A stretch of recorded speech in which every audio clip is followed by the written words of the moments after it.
muchas gracias de nuevo. Muchas gracias a ustedes por participar de este evento. Para mí es muy importante, pues, como lo dijo el profesor, estoy vinculado a la universidad como docente desde el año 98, pero prácticamente desde el año 89 como estudiante de pregrado, luego maestría, doctorado. Entonces, me siento muy orgulloso de pertenecer a esta alma mater. Afortunadamente trabajo hoy en día en la universidad y me siento muy orgulloso, no solamente de colaborar con estos espacios, sino de poder transmitir un poco de mi experiencia a nivel de la enseñanza de la física. Hago una aclaración, mi experiencia docente es casi que exclusivamente en la docencia universitaria. Sin embargo, entiendo los contextos en los que trabajan ustedes. Generalmente son docentes de la básica, la educación media, pero me gusta cuando he realizado actividades con esto, llamada a convocar a los docentes del bachillerato para mostrarles cómo algunas herramientas sencillas pueden ayudar a motivar mucho a los estudiantes. Hace 2 años hicimos un evento en el que la Carpa de Melquíades nos acompañó en Buga y convocamos a varios colegios y de allí surgieron algunas cosas muy interesantes. Algunos profesores se interesaron en utilizar estas herramientas. Desafortunadamente me desvinculé de Buga y no tengo contacto pues hoy en día con los docentes, pero más o menos lo que intenté en ese momento, claro, en vivo y en directo, porque los estudiantes se encargaron de hacer las demostraciones, fue hacer parte o uso de parte de lo que voy a mostrarles hoy. Bueno, entonces voy a iniciar. ¿Qué pasó? Listo, muy bien. Bueno, entonces, una de las premisas fundamentales de lo que voy a tratar hoy es: el mundo es tu laboratorio. Tiene en el contexto dos cosas muy interesantes que no son novedosas, no son recientes, pero hoy en día han tomado mucha relevancia con esto del auge de las IoT, de las inteligencia artificial y sobre todo de las redes de comunicación, y también en la facilidad que hay al acceso de muchos dispositivos. El crecimiento de la penetración de los celulares o los smartphones ha sido un elemento esencial. Hace unos 10 años, 12 años, cuando iniciaba yo con esto, era un poco difícil, pero hoy en día la cosa se ha puesto un poco más interesante y es darle una utilidad adicional a nuestro dispositivo. Entonces, empecemos diciendo que consideramos que el mundo es tu laboratorio. Lleva en sí la idea de que podemos hacer experimentación, podemos conocer física, saber aprender de física y de otras ciencias a partir de dispositivos personales y simplemente aplicar esos dispositivos a experimentar, observar, tomar datos de fenómenos cotidianos. Entonces, como ya les dije, aquí tienen mi correo, edwin.loaiza@correounivalle.edu.co.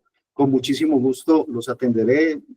A veces me apasiona mucho esto y entonces me comunico permanentemente con docentes o con estudiantes y digamos que podemos entablar una buena relación allí, así sea virtual. Como ya lo dijo el profesor, más o menos estas son mis credenciales.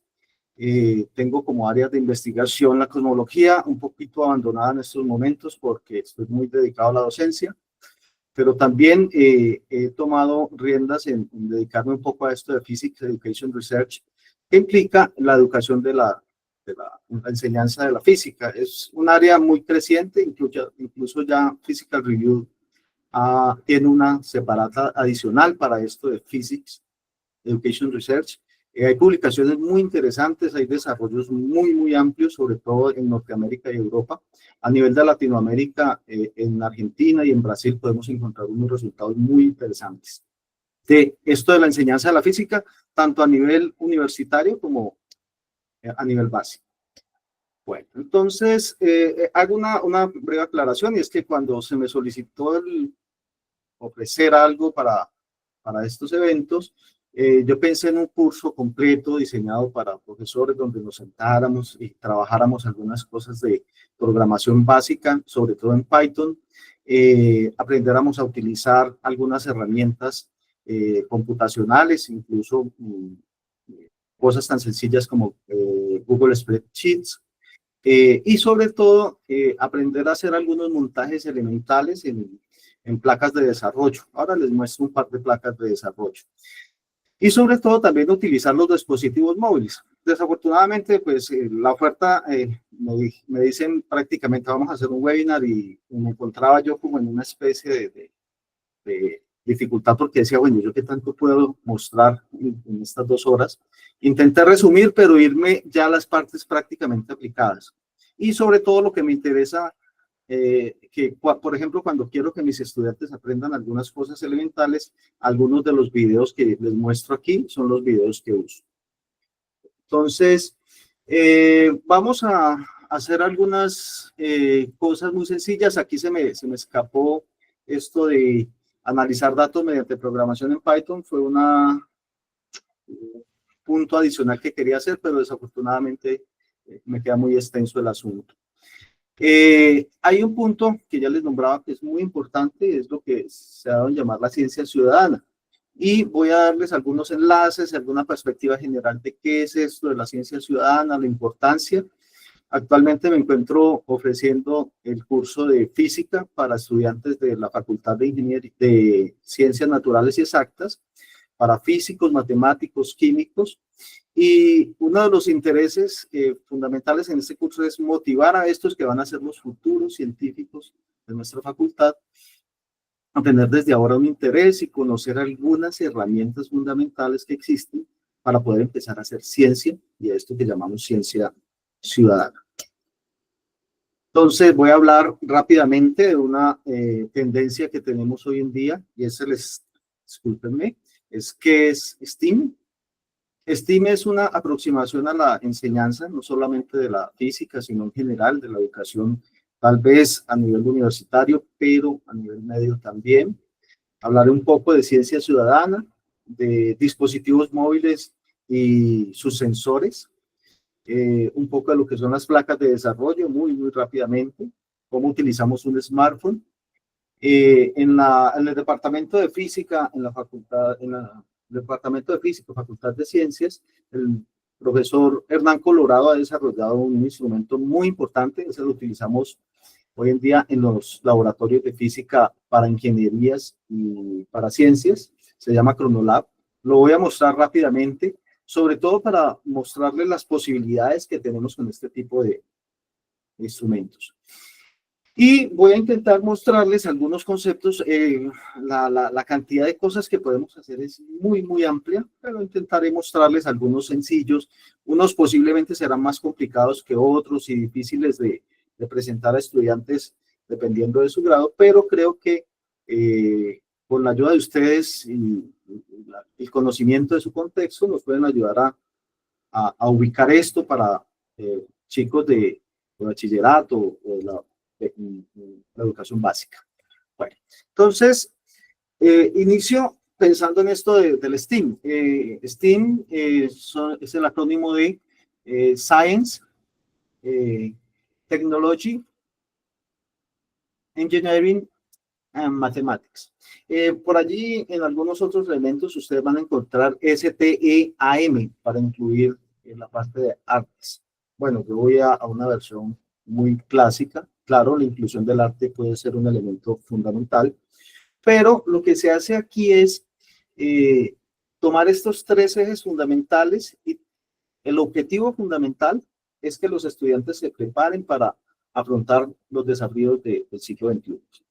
¿Por qué? Porque no es una mezcla simplemente de incluir la ciencia, la tecnología, la ingeniería y la matemática y a ver cómo sale. No, es una función directa en la cual para desarrollar cualquier proyecto debemos echar mano por lo menos de estas 4 áreas.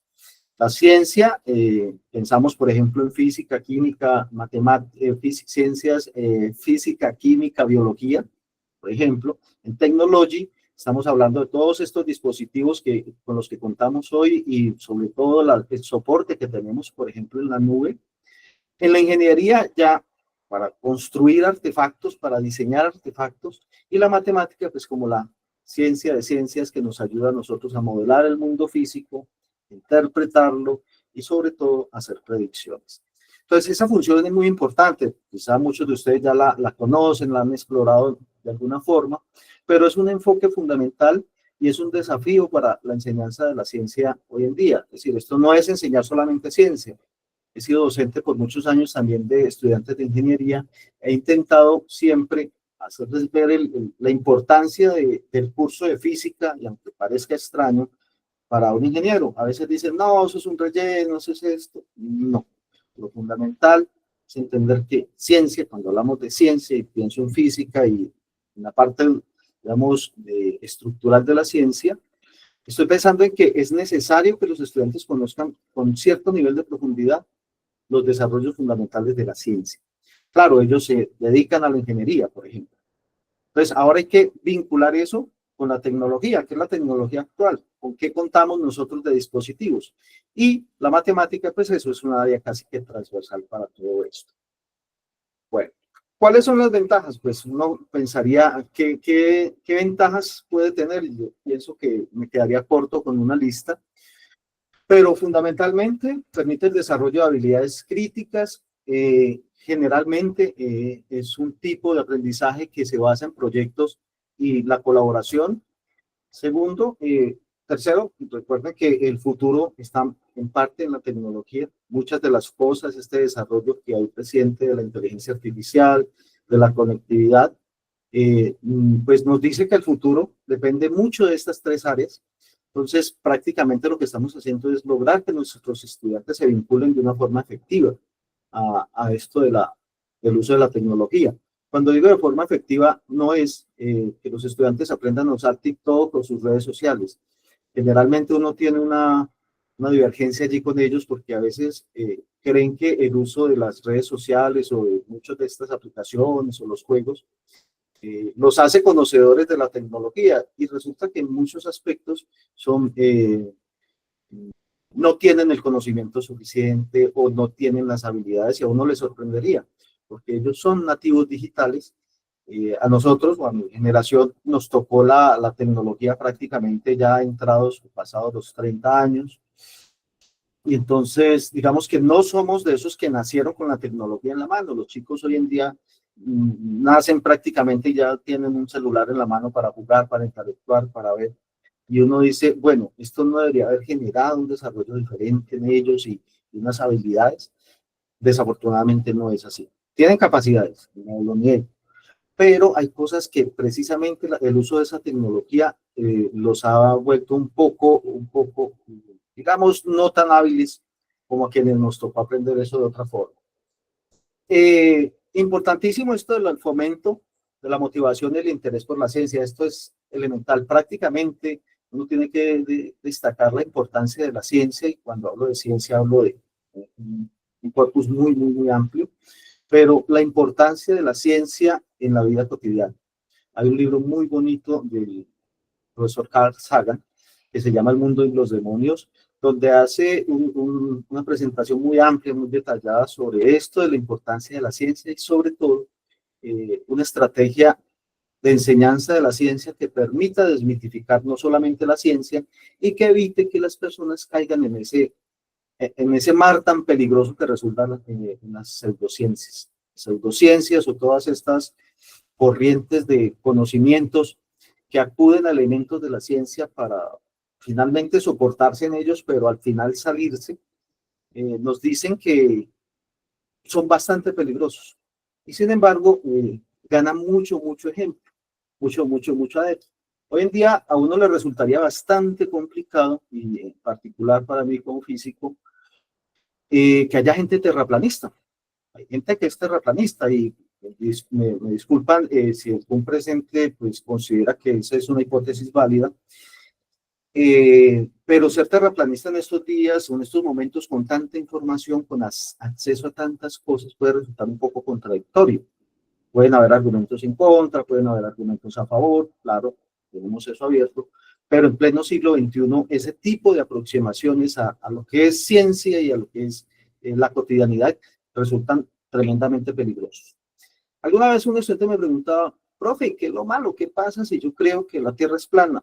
Le dije, posiblemente el hecho de que usted considere que la Tierra sea plana no sea un peligro inminente, pero tenga en cuenta algo.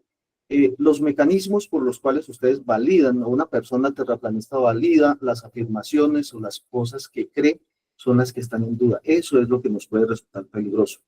¿Sí? En una sociedad donde la forma en que validamos nosotros lo que aceptamos o no, recurre a elementos tan simplistas, podríamos decirlo de alguna forma, pues resulta bastante nocivo, incluso para la misma democracia.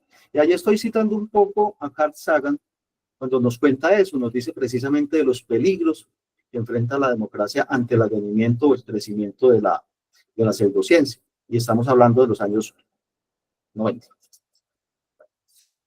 Nos dice que nos permite vincularnos con problemas reales y eso es importantísimo. A veces esto de la ciencia ciudadana y la aproximación al mundo como tu laboratorio, pues nos permite enfocarnos en algunos problemas posiblemente sencillos, posiblemente uno dice a veces no es muy importante, no es muy relevante, pero aprender esos elementos esenciales es fundamental para desarrollar proyectos futuros. Finalmente, la promoción del emprendimiento y la innovación. Este es un elemento del que no soy especialista, pero entiendo y personas con las que trabajo les interesa mucho que este tipo de iniciativas se mantengan. ¿Por qué?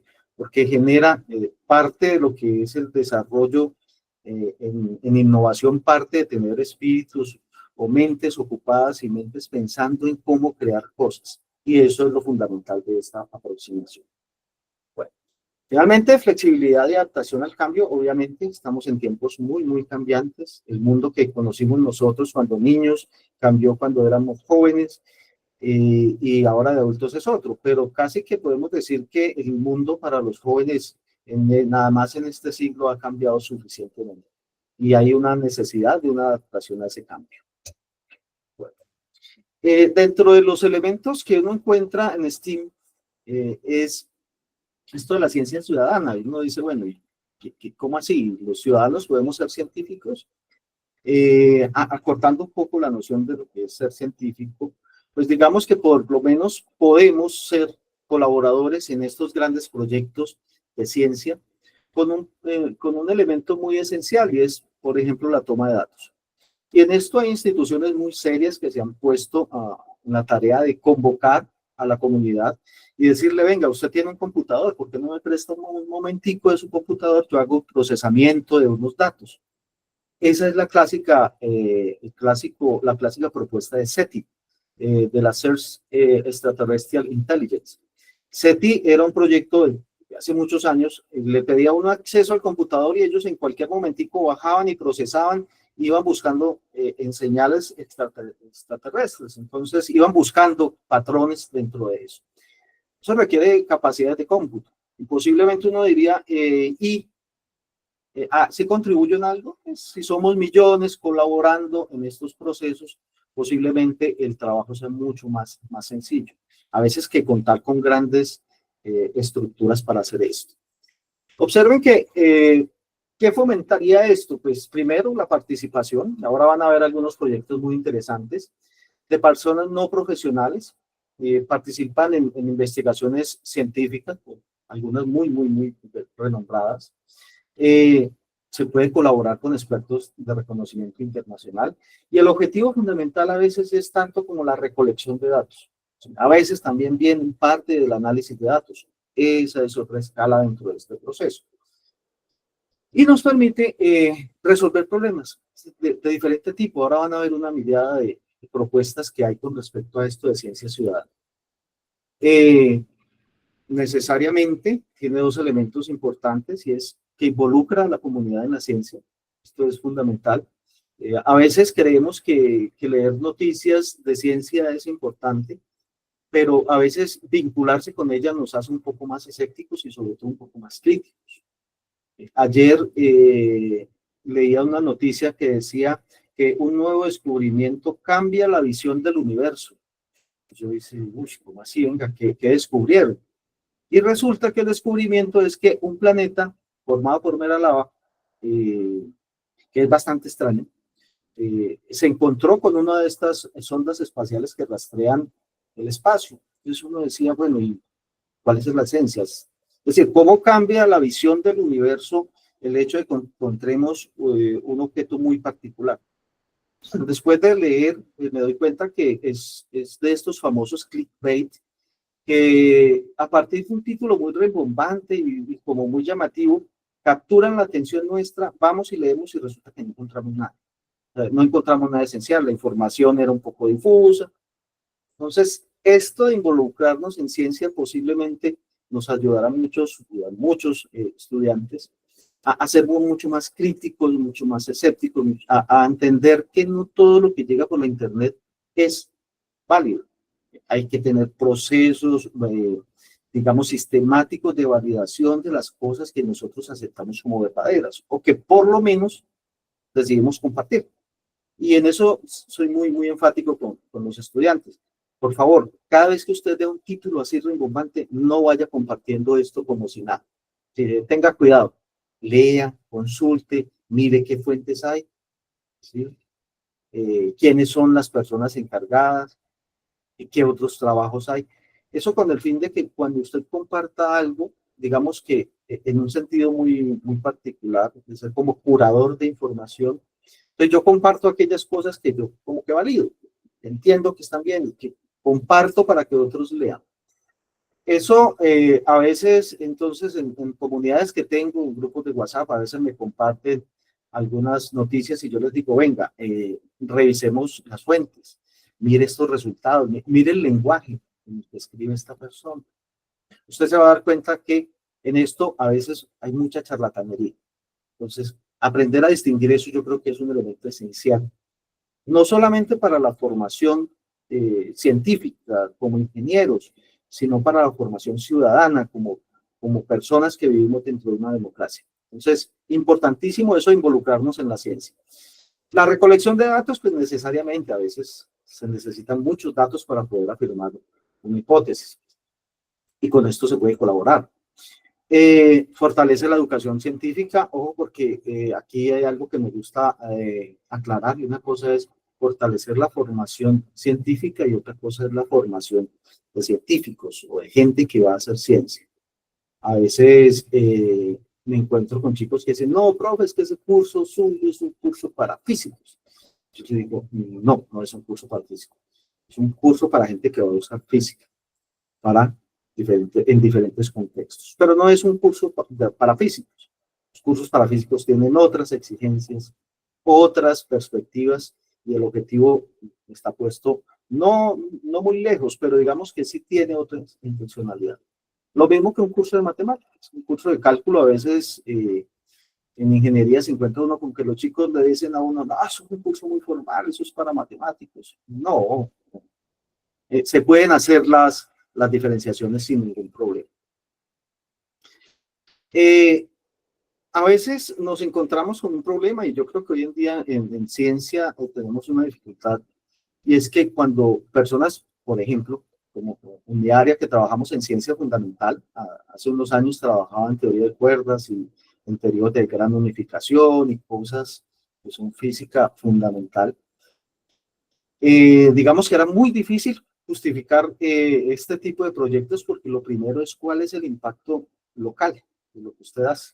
Entonces, pues, hablar de teorías de cuerdas o de cosas que son formulaciones muy matemáticas, o sobre teorías de unificación de las fuerzas fundamentales o en cosmología del origen del universo, puede ser que tenga muy poco impacto con respecto a las necesidades locales. Eso nos hacía, pues, la vida a cuadritos, porque no, bueno, ¿y ahora cómo justificamos este tipo de cosas? Este tipo de aproximaciones, ahora sí, a la enseñanza, pues nos ayuda a entender que podemos intentar impactar nuestras comunidades locales a partir de proyectos o de iniciativas muy sencillas que a veces se hacen con aparatos, con instrumentos de muy bajo precio. Entonces aquí les voy a compartir, y se los compartiré también en una lista de reproducción, algunos de los proyectos interesantes que podemos encontrar, algunos en inglés, pero también tienen sus versiones en español. Por ejemplo, esta es de la ESA, esa es la entidad de astronomía de ciencias espaciales europea, European Space Agency, y ustedes tienen un título allí muy interesante, el crecimiento de plantas en el espacio. Entonces uno dice, bueno, ¿y cómo así? ¿Cómo voy a hacer yo eso desde mi casa? Bueno, ellos le proveen a uno un kit elemental, a veces a bajo costo, a veces le indican cómo construirlo, con el cual usted puede simular algunas de las condiciones elementales para poder decir, podemos crecer, podemos germinar plantas en ambientes un poco hostiles. Por ejemplo, allí la imagen de Marte es muy representativa. Y eso se convierte en una iniciativa. Y hay chicos a los que les interesa esto y si le cogen el hilo y entran a la página, se registran, se van a encontrar con una gran cantidad de cosas muy interesantes. Este proyecto lo conocí indirectamente porque se lo presenté a la hija de una colega y la niña está, pero encantada con esto. Aquí tenemos otro un poco más sofisticado. En este caso tenemos un sitio web donde uno hace una entrada aleatoria de números. Ustedes dirán, ¿y eso qué sentido tiene? ¿Eso para qué sirve? Bueno, pues allí estamos participando de un experimento muy importante, que es el teorema, comprobar el teorema de Bell o afirmar el teorema de Bell. Es un teorema muy importante de la mecánica cuántica. Uno de los grandes problemas de finales y de principios de este siglo sigue en desarrollo. Y uno dice, bueno, ¿y qué saco yo con eso? Pues resulta que he visto chicos a los que les ha interesado mucho y entonces esto los llevó a otra cosa y a otra cosa y ahora quieren aprender de computación cuántica. Aquí hay elementos esenciales de computación cuántica. Claro, hay que recorrer un camino, pero recuerden, estamos dando una iniciativa. Por aquí tengo uno muy bonito que es el LHC Home, Large Hadron. Este es uno quizás de los más importantes porque nos permite utilizarnos a este gran acelerador de partículas de la Comunidad Europea y podemos hacer experimentos, podemos hacer observaciones, podemos hacer simulaciones y estar conectados sobre todo con los canales de comunicación. Allí ellos sugieren algunos elementos esenciales para unirse. No se necesita mucho tampoco, no crean que hay que ser físico para ingresar a este tipo de iniciativas. Recuerden, es para ingresar a los proyectos de ciencia ciudadana del acelerador de partículas del CERN. Por aquí tenemos unos Laws of the Night, también interesante porque les ayuda a los chicos a entender unos elementos esenciales de astronomía observacional. Suben sus datos y los comparten con otras personas y en algunos casos se llegan a formar comunidades muy interesantes de entusiastas de la astronomía. Y creo que a todos los que nos ha interesado, nos interesa la matemática, la ciencia, la física, en algún momento nos ha llamado mucho la atención el poder conocer algo de astronomía.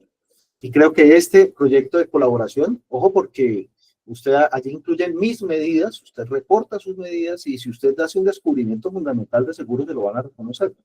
Difícil en nuestro hemisferio, pero recuerden, la ciencia a veces brota en cualquier lugar y un descubrimiento importante no necesita realizarse en estos grandes laboratorios. Hay cosas que aún están por descubrir.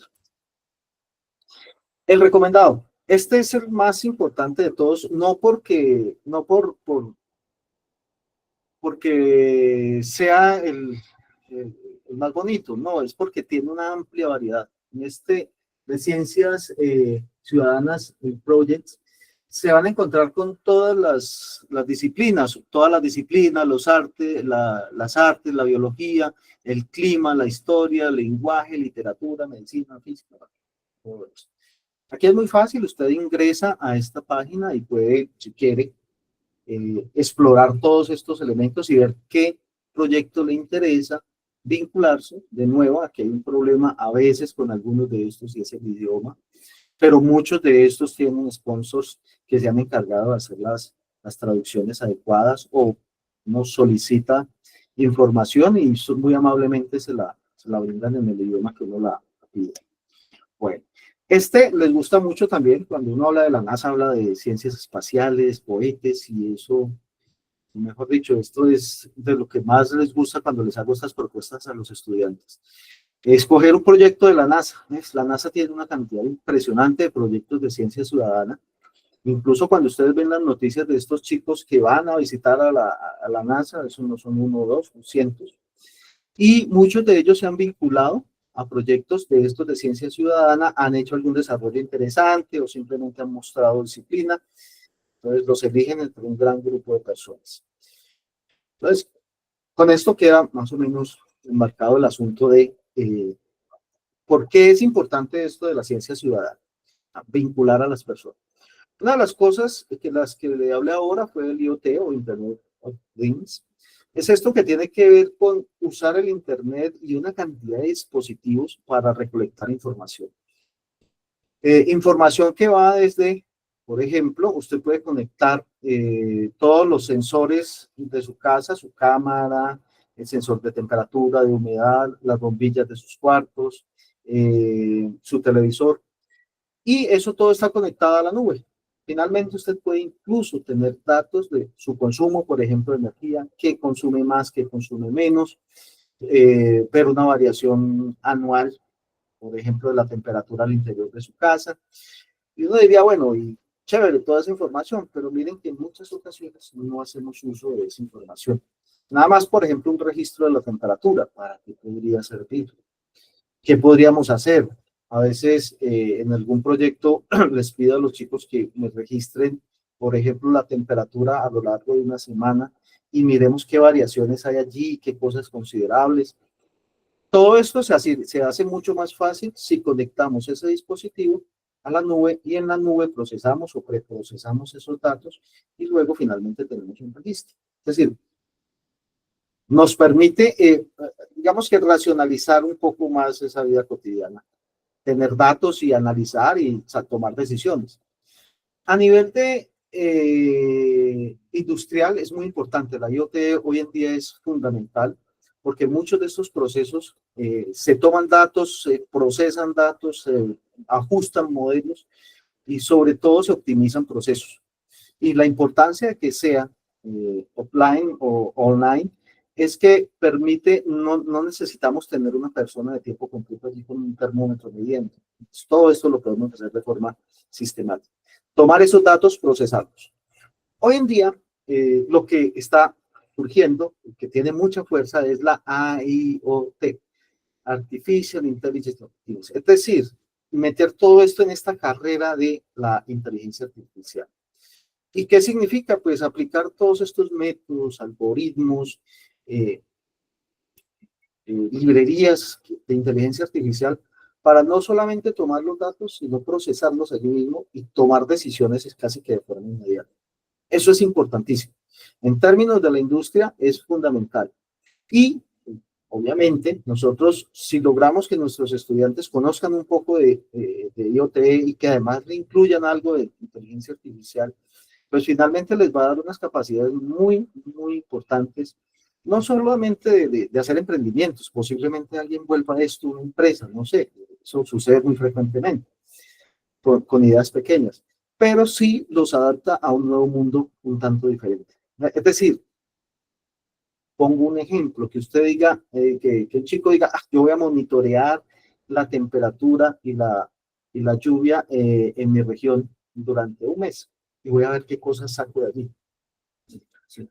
Pero construyo los instrumentos que no son complicados de construir. Utilizo mi celular, vincular esos datos a mi celular no es complicado. De hecho, es interesante, es un poco jugar al Lego. Hace que me interese yo por esto, pero después puedo decir, ve, voy a compartir estos datos con alguien y ese alguien ya pertenece a una comunidad y resulta que empezamos a crecer el asunto.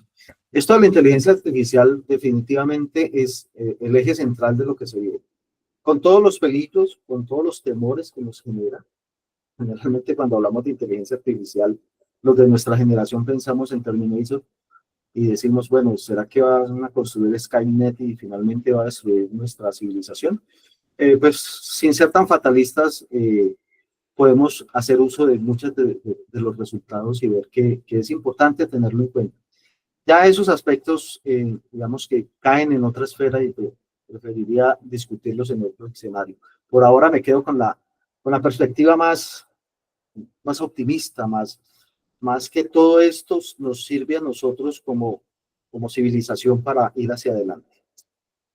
Bueno, ahora, bueno, ¿y qué pasa si mezclo todas estas cosas? Pues si mezclo todas estas cosas, lo que estamos pensando es en algo muy importante para la educación, para la sociedad, y sobre todo nos puede nosotros preparar hacia el futuro, prepararnos como generación, como civilización, ¿no? Esto de compartir la información, hacer que el conocimiento sea un conocimiento más universal, ha mostrado grandes provechos. Y yo creo que en ese sentido la STEAM, la Citizen Science, la inteligencia artificial con IoT, juegan un papel fundamental, porque podemos construir comunidades alrededor de problemas.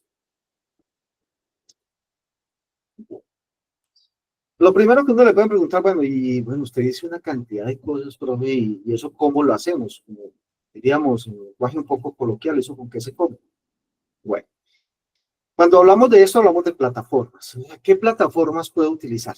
Pues yo siento que en esto, la plataforma más sencilla y más inmediata es nuestros smartphones. Uno cree que un smartphone es simplemente un aparato para recibir, enviar llamadas, ver videos, ver TikToks. Y resulta que un smartphone es un aparato con un grado de sofisticación muy alto. Requiere de muchas cosas para poder funcionar como funciona. Entonces, tiene una cantidad de sensores, tiene una cantidad de aplicaciones posibles ya montadas y algunas posibles de realizar, de completar, con las cuales nosotros podemos hacer una cantidad de cosas que a veces no nos imaginamos. Entonces, primero están los celulares, ¿sí? Pero inicio con las placas de desarrollo.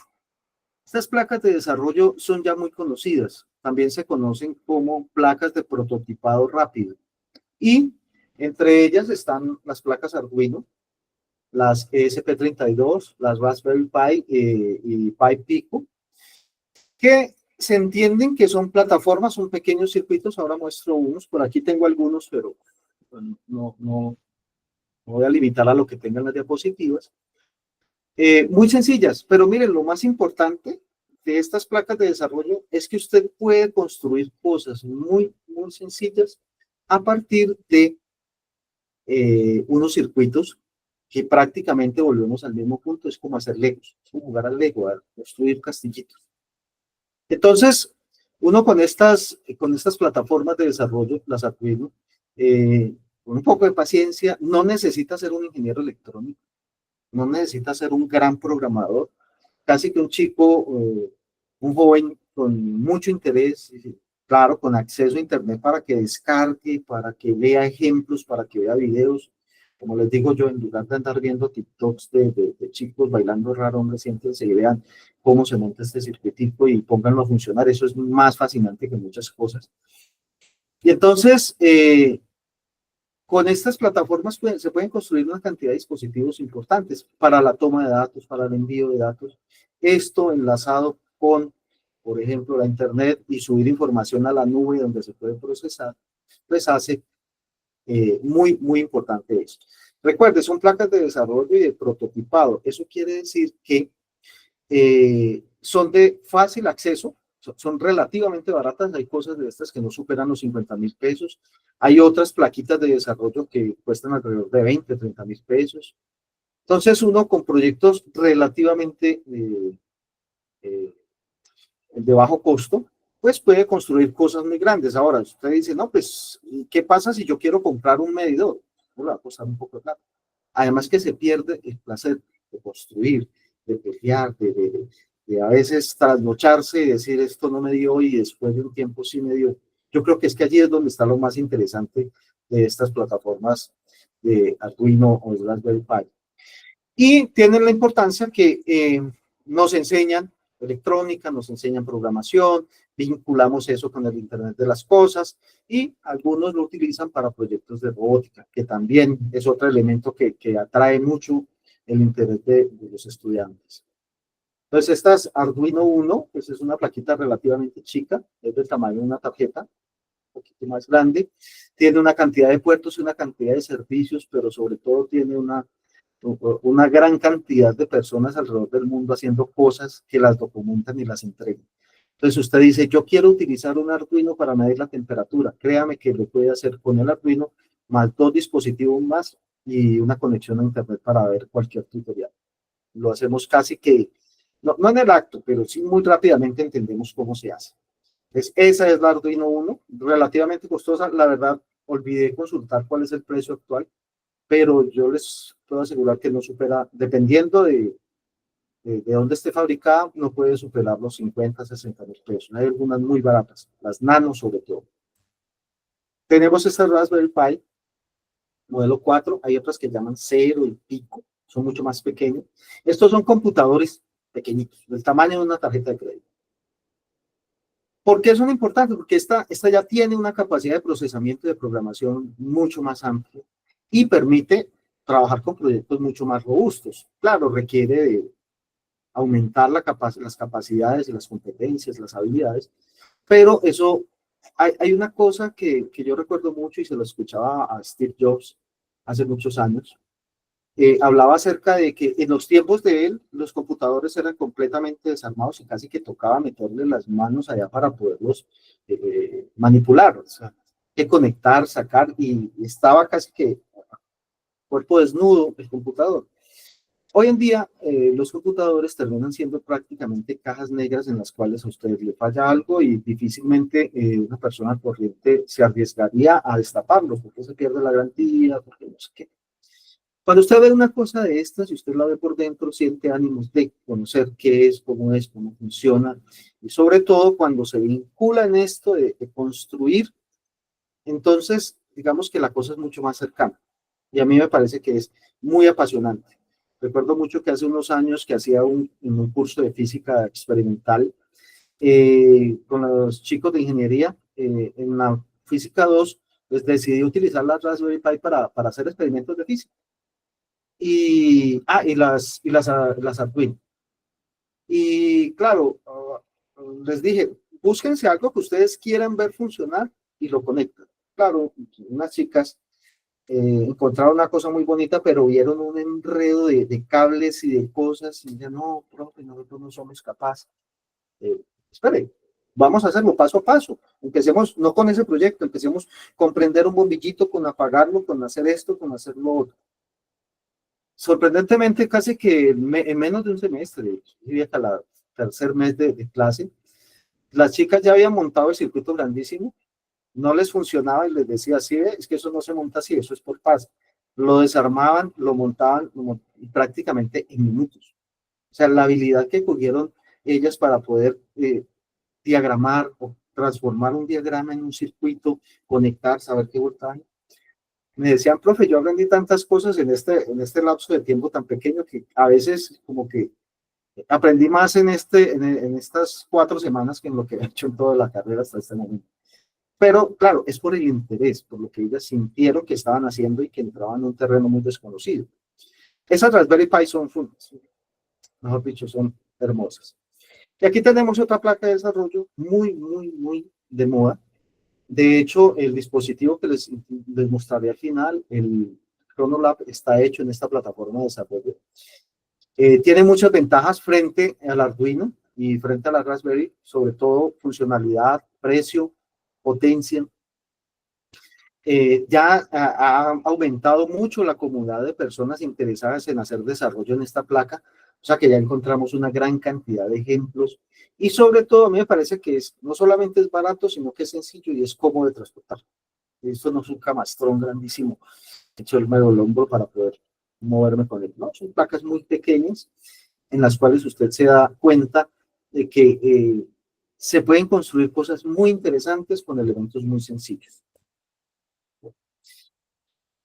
Ahora, uno de los elementos esenciales de todo esto es los dispositivos, es decir, los dispositivos que vamos a utilizar para medir algunas de las variables físicas.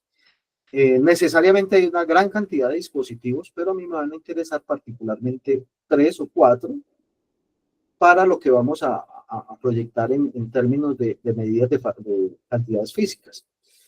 Estos MES son simplemente sistemas electromecánicos muy pequeños, caben prácticamente, a veces son del tamaño de una moneda o a veces son mucho más pequeños. Son sensores hechos de polímeros, silicio, materiales cerámicos, y generalmente pues combinan una central de procesamiento de datos que le permite entregar datos muy precisos. Eso es lo importante, que la precisión de estas cosas a veces a uno lo sorprende. Uno que vino de trabajar en un laboratorio midiendo la aceleración de la gravedad con un cronómetro y dejando caer un objeto, y que eso era tremendamente inexacto, a llegar a medir con estos aparatos que me dan 4, 5 cifras decimales. Pero sorprendido. Entonces, estos MEMS son de diferentes características. Recuerden, son sistemas electromecánicos en miniatura o muy pequeños, del orden de algunos milímetros o en algunas décimas de milímetros, centésimas de milímetros. ¿Cuáles son los más importantes? Pues aquí vamos a tener que en el smartphone tenemos varios sensores, pero prácticamente entonces llegó al punto, que es que nuestro dispositivo, ese teléfono que tenemos en nuestras manos, prácticamente es un laboratorio de física. Con él podemos aprender unos elementos esenciales de física. Conceptos que a veces nos toman trabajo, lo acepto, a mí con estudiantes de segundo y tercer semestre a veces los conceptos básicos de la mecánica son difíciles de que ellos se apropien y terminan habiendo unos malos entendidos y unos errores que uno dice, pero ¿por qué? Cuando uno los deja que interactúen con esto y que cojan su dispositivo y lo vuelvan elemento de trabajo, a veces uno encuentra que la atención de los conceptos es mucho más rápida. Claro, uno dice rápida, pero ¿qué es rápido en este proceso? Si nosotros corremos en la universidad dando un curso de física 1, por ejemplo. Entonces, a veces los chicos no tienen tiempo de asimilar todo esto. Pero cuando juegan un poco con estos dispositivos, uno encuentra que por lo menos viene con unas preguntas más estructuradas. Y luego le dan respuesta y pasamos al siguiente nivel, entendiendo. ¿Qué sensores encontramos? Encontramos un acelerómetro. Un acelerómetro es un aparato que mide la aceleración a partir de las fuerzas que interactúan a nivel interno por allá. Entonces puede medir la aceleración. Ahora, ¿por qué tiene un acelerómetro mi celular? Tiene diferentes utilidades, pero fundamentalmente el funcionamiento, eso que dice usted que voltea la página y el celular y la pantalla voltea, que lo va a apagar o que se le va a caer, algunos celulares se apagan. Todo eso requiere de conocer muy bien el posicionamiento del celular, es decir, en qué dirección está orientado. Eso lo hacemos con el acelerómetro. En el acelerómetro se puede medir la aceleración de la gravedad, pero también se puede saber cuál es la posición de nuestro aparato. Pues, 1. 2, tenemos un giróscopo. Un giroscopio es un aparato que permite saber cuándo un objeto está rotando. Si rota un aparato, este señor nos puede indicar cuál es la velocidad, a eso lo llamamos velocidad angular, con la que está rotando. Y es muy sencillo porque cuando lo rotamos rápidamente, el smartphone puede tener algunas opciones de configuración que den cuenta de esa información. Entonces, esos giróscopos son importantísimos. Tienen un magnetómetro, generalmente no los tienen los celulares de gama media baja. Los celulares de gama alta sí cuentan con un magnetómetro. Un magnetómetro es un medidor de campo magnético muy importante para la geolocalización y utiliza un principio muy sencillo de la física que es el efecto Hall. Ese efecto Hall permite medir campos magnéticos, posiblemente muy fuertes, a partir de una diferencia de potencial o un voltaje. Ese magnetómetro nos ayuda mucho en la parte de la localización. A mí, por ejemplo, me ha parecido importante, es un poco, digamos, difícil manipularlo, pero enseñar los conceptos del magnetismo y sobre todo el campo magnético, trazando líneas de campo magnético con el celular. hay que ser cuidadoso, hay que añadirle unas cosas al experimento, pero poderles mostrar las líneas de campo magnético en contextos más generales a los estudiantes es importante. Y claro, introducir todo el concepto de la importancia del campo magnético. Hay sensores de luz, hay sensores de proximidad. Usted sabe que, por ejemplo, cuando usted va a contestar una llamada, entonces se acerca el celular o está hablando y usted acerca a su oído, pues inmediatamente se cambia el micrófono interno, que ya no está en la bocina, sino en el interno. Pues, en términos generales, en el celular se registra que hay proximidad y esa proximidad le dice al sistema operativo cambie de micrófono a bocina o de bocina a micrófono. La utilidad es grandísima. Nosotros en física lo utilizamos para medir posiciones, para medir pasos de objetos. Tenemos el micrófono, por más extraño que parezca, es un gran medidor de variables físicas. Estudiar el sonido con esto es muy, muy interesante. Y tenemos un elemento importantísimo y es el Bluetooth. El Bluetooth es la forma que tenemos de conectarnos con otros dispositivos, pero particularmente a esos dispositivos que nosotros podemos construir con nuestras plataformas de desarrollo. Con el software adecuado podemos construir nuestra placa de desarrollo, construir nuestro instrumento de medida y mandarlo a nuestro celular. Y ahora la cosa se vuelve apasionante, ¿sí? Porque ya nos damos cuenta, posiblemente alguien me diga, profe, pero es que eso yo lo he visto, eso en la casa el medidor manda la señal directamente, el medidor lo compré en Home Center y me costó tanto. Y, si viera lo que se perdió usted de poderlo construir y llevarlo a funcionar hasta que lo pueda registrar en su celular. Es un proceso posiblemente largo, pero la pasión que despierta y digamos la emotividad cuando uno de esas vainas le funciona es muy grande. A mí me emociona, sí, ya estoy curtido en esto, pero a veces me pongo a diseñar algo, lo saco y lo logro y siento una felicidad muy grande. Entonces yo pienso en el joven de 16, 17 años que era yo hace muchísimos años y cómo me hubiera apasionado tener todo eso. En su época lo hice a mi medida, con la disposición que tenía. Pero recuerden, hace 30 años disponer de todo eso de lo que disponen los muchachos hoy en día era imposible, era costosísimo. Bueno, el computador costaba muchísimo. Hoy en día un muchacho con un celular que le regalan en Navidad tiene capacidades de cómputo infinitamente mayores de las que nosotros teníamos cuando éramos jóvenes. Me refiero a mi caso. Bueno, entonces voy a entrar a dos cosas. Una es las aplicaciones. Entonces me voy a desvincular completamente de las plataformas de desarrollo si no alcanzo a hacer. Me voy a ir a la parte más práctica. En la parte más práctica voy a recurrir a dos aplicaciones, ambas disponibles para Android y para iOS, y es Firefox. Ustedes pueden escribir allí firefox.org. Ahora les comparto la página y ustedes van a encontrar allí no solamente que la aplicación es gratuita, entonces en la Play Store o en la tienda de Apple pueden descargarla, es completamente gratis y prácticamente convierte su dispositivo en un laboratorio de física. De hecho, está pensado por un físico y tiene en principio el diseño de muchos experimentos de física. Entonces aquí entramos al contenido esencial. Ya dije más o menos por qué es interesante, por qué deberíamos hacerlo y ahora digo un poco cómo lo vamos a hacer. Vamos a aprender un poquito de física utilizando nuestro smartphone. Entonces descargamos esta aplicación, pero no es la única, ¿no? De hecho hay muchas. De hecho, si usted se sienta un rato y cacharrea, como decimos, con su celular, posiblemente puede encontrar directamente los datos de los sensores, el acelerómetro, el giróscopo, el magnetómetro, directamente. Bueno, lo que hacen estas aplicaciones es organizarnos todo en una interfaz de usuario con la cual podamos interactuar más fácilmente.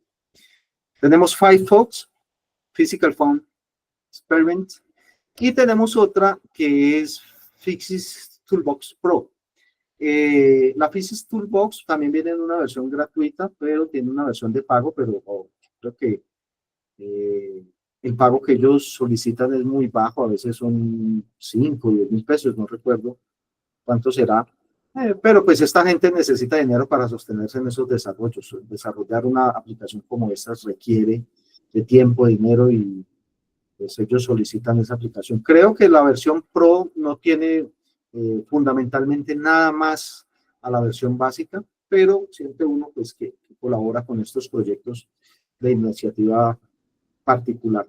El de Firefox sí tiene financiamiento ya, creo que es un proyecto mucho más robusto y tiene financiamiento estatal, es de un profesor alemán. Entonces, digamos que no se preocupa por ese tipo de cosas. Pero ambos productos son muy buenos.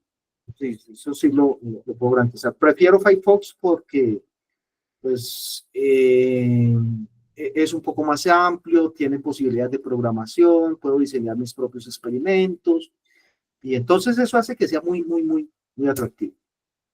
Bueno, bueno. Entonces, la otra aplicación que con esta voy a arrancar para seguir luego con Firefox es Tracker.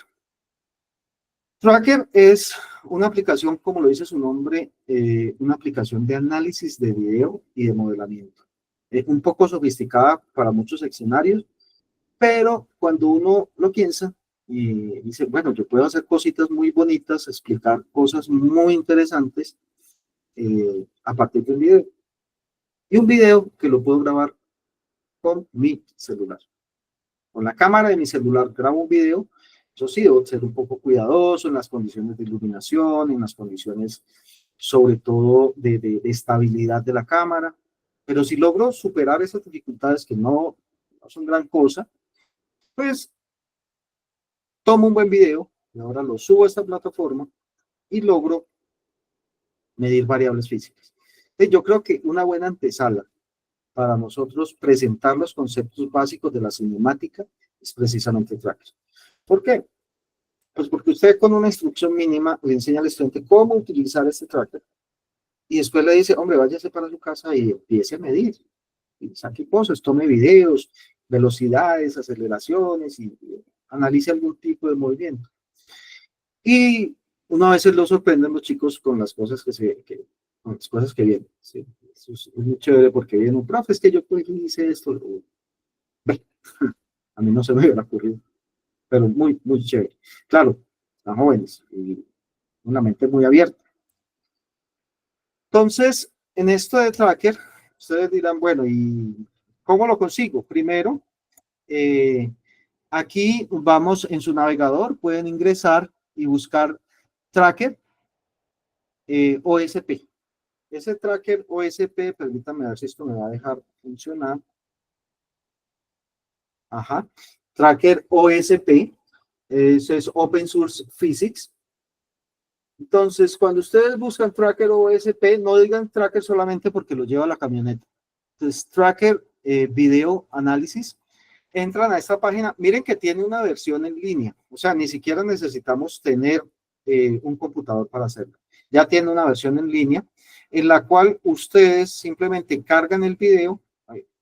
Si el celular tiene dificultades para procesar, es muy difícil, pero se puede subir el video y se puede tratar casi que de forma exacta a como se hace en un computador. Aquí en esta página ustedes pueden encontrar información muy variada, documentación. Desafortunadamente mucha de la documentación está en inglés y yo entiendo que eso es una barrera, pero también hay traductores simultáneos muy buenos. Aquí tienen las diferentes versiones, tienen versiones para Windows, para Mac OS, la más reciente y las más antiguas, y para Linux. Y la versión online, pues ya nos dice que podemos usarla desde nuestro dispositivo. Entonces es una herramienta muy versátil. En este tracker, una vez instalado, el proceso de instalación es tanto como descargar, dar clic en ejecutar e instalar. No tiene ningún problema en la instalación. Entonces, descargamos la versión que nosotros queramos trabajar. En mi caso, pues tengo una versión para Mac OS, pero iniciamos ese tracker, simplemente lo llamamos y tenemos una plataforma muy sencilla de manejar. Claro, requiere instrucción.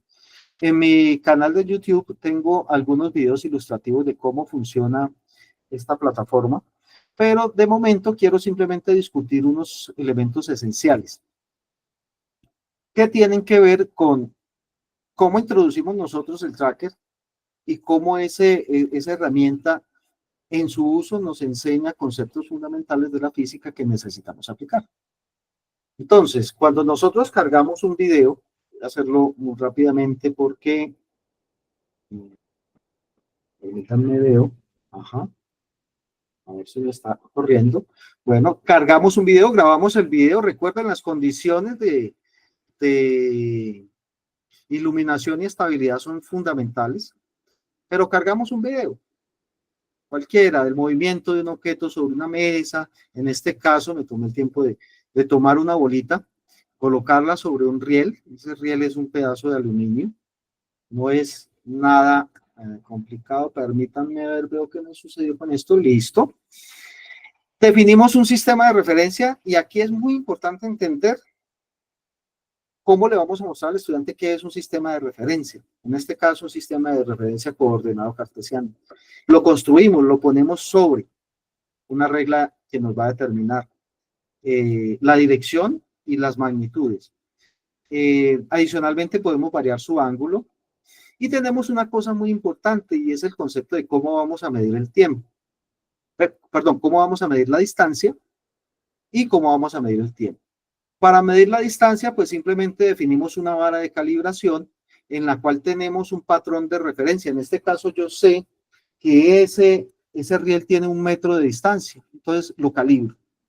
Estoy calibrando mi video con las distancias. Y ahora para medir los tiempos, resulta que estos videos pues necesariamente se graban a una determinada velocidad, una cantidad de frames por segundo, que son el número de vistas. Recuerden que un video no es más que la superposición secuencial de fotogramas o de fotos. Entonces, dependiendo del número de fotos por segundo, en este caso 59, 60 frames por segundo, 60 imágenes por segundo, yo puedo tener datos del tiempo. ¿Qué hace Tracker? Tracker hace una cosa muy sencilla. Por medio de un algoritmo detecta un punto de referencia inicial, una escala, una dirección, y con el fotograma detecta el tiempo transcurrido. Siguiente paso, pues tenemos que empezar a hacer un rastreo de algún objeto. Generalmente vamos a tomar una parte del dibujo, de la imagen, ojalá una parte que no cambie, y es aquí la importancia de la iluminación. O sea, si yo ilumino mal mi objeto, y cuando digo iluminar es más para espacios cerrados. Si ilumino mal mi objeto, entonces resulta que él tiene una plantilla que va buscando, y si no la encuentra se pierde. Entonces necesitamos definir un objeto que vamos a rastrear. Entonces, en muchas ocasiones, pues, vamos a ver aquí qué me pasó con esto. Ah, listo. Entonces, necesitamos definir un objeto. Pero miren una cosa importante, y es que podemos ver nuestro video, ¿sí? Fijando el tiempo. Es decir, fijando la posición en la cual se va a observar. Entonces, interactuamos, aquí vemos que el objeto se fue, volvió, ¿sí? Y aquí es donde les digo que vamos a definir lo que vamos a llamar la plantilla. Es decir, cuál es la región, cuál es el objeto del que yo voy a hacer rastreo, que lo voy a hacer el track. Definimos una región, y miren que aquí les estoy ilustrando que casualmente me dicen, ¿y por qué no la bolita? No, porque mire que esta región es un poco más estable con respecto a la iluminación. Entonces le digo, listo, rastréeme ese punto. Lo que hace el software es simplemente ir buscando fotograma a fotograma una coincidencia con esa plantilla y registrarme el tiempo en el que está a una determinada posición de acuerdo a mi sistema de referencia. Pocas palabras, me da datos de posición y datos de tiempo. La posición la saca de forma relativa de la imagen y el tiempo lo saca del número del fotograma. ¿Dónde está el fotograma? Entonces aquí está haciendo un rastreo completo de ese movimiento. Ese movimiento es un poco, digamos, es un poco largo y toma tiempo procesarlo. Allí lo he hecho en cámara rápida. Y finalmente, ¿qué nos entrega? Pues nos entrega algo muy importante para la física y para nosotros, para nuestra clase, y es que nos va a entregar datos de posición contra tiempo. Listo. A mí, desde la primera vez que vi esto, cuando lo descargué por primera vez Tracker hace ya varios añitos, la versión era muy vieja, me fascinó mucho eso porque vi las posibilidades que tenía. Tengo una tabla de posición contra tiempo. Si tengo una tabla de posición contra tiempo, yo puedo calcular velocidades, yo puedo calcular aceleraciones, yo puedo ilustrar cuándo hay un máximo, cuándo hay un mínimo, cuándo se acelera, cuándo se desacelera. Y lo estoy haciendo con un movimiento que lo estoy observando allí, en vivo. Claro, este movimiento es un poco complicado para modelar.